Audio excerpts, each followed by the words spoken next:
घी सांसों की माला पे सिमरू में पीकाना। आज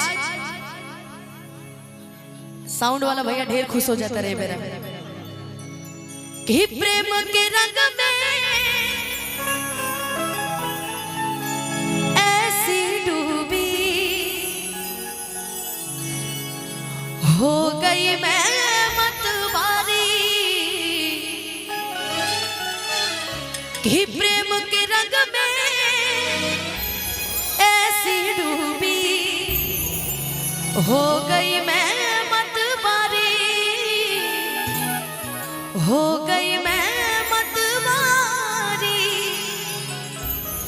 इस सांसों की माला पे सिमरू में शिव का नाम, कि सांसों की माला पे सिमरू में शिव का नाम। कैसे कि जीवन की शुरुआत ही महादेव जी बड़े और महादेव जी से जीवन की शुरुआत हो, कार्यक्रम की शुरुआत हो तो बड़ा सुंदर लगेला। आई देवी जी के भजन की तरफ चल जाओ, ओकरा बाद सारा भजन आज एकदम लिख के लाइन बनी सब सुने। अरे गंगा जी नहाइबो ये मैया जाला ले गईबो, अरे गंगा जी नहाइबो ये मैया जाला ले गईबो। हम चाहे जितना भी लोग जब प्रांगण में उपस्थित बने तन एक बार दोनों हाथ उठाई तब, अब जेकरा हाथ में मोबाइल बा मोबाइल सहित उठा ले। एक बार प्रेम से बोली सच्चे दरबार की और तनी ताली बजा के गाई। आंगन लिपइबो ये मैया लाला सहारा रइबो, आंगन लिपइबो ये मैया लाला सहारा रइबो। गंगा जी नहाइबो ये मैया जाला ले गईबो, गंगा जी नहाइबो ये मैया जाला ले गईबो।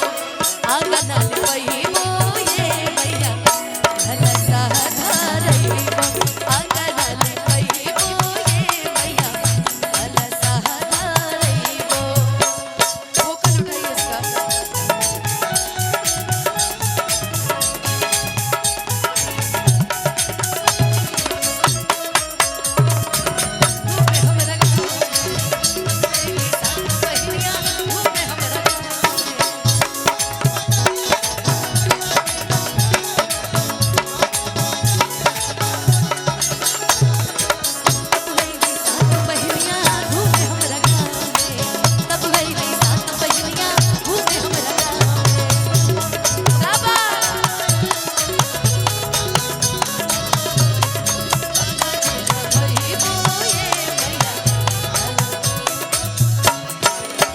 अच्छा ये बताई कि माई के हमरा कौन फूल भावेला? हेलो, माई के हमरा कौन फूल भावेला? हाय चाची सुता तरे इनकरा के जगह इता। ए चाची क्या है कबूतरा बहू ऐसा नाम होता है गांव में भैया? संकटा बहू, बिगाड़ू बहू होता है ना जी। चाची सुता तरू तू कुर्सी मिल गई तो सुत जेबू। यही सुनू कहल जाला कि ना गोरों से ना कालों से, ना गोरों से ना कालों से दुनिया परेशान है तो सिर्फ इन कुर्सी वालों से।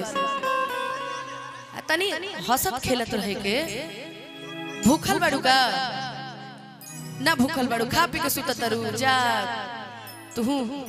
अब सुते के नहीं कि अब भजन गाए के बाद माई के कौन फूल भावे लाई बताई?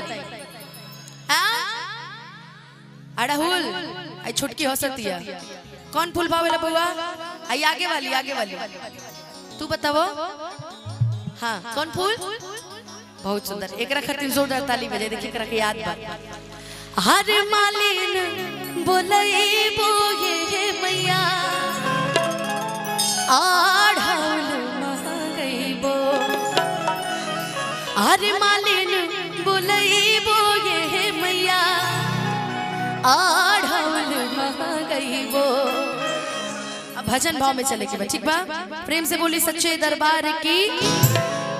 ओही अढ़ौलवा ये मैया तोह के लूबैबो, ओही अढ़ौलवा ये मैया तोह के लूबैबो, ओही अढ़ौलवा ये मैया तोह के लूबैबो।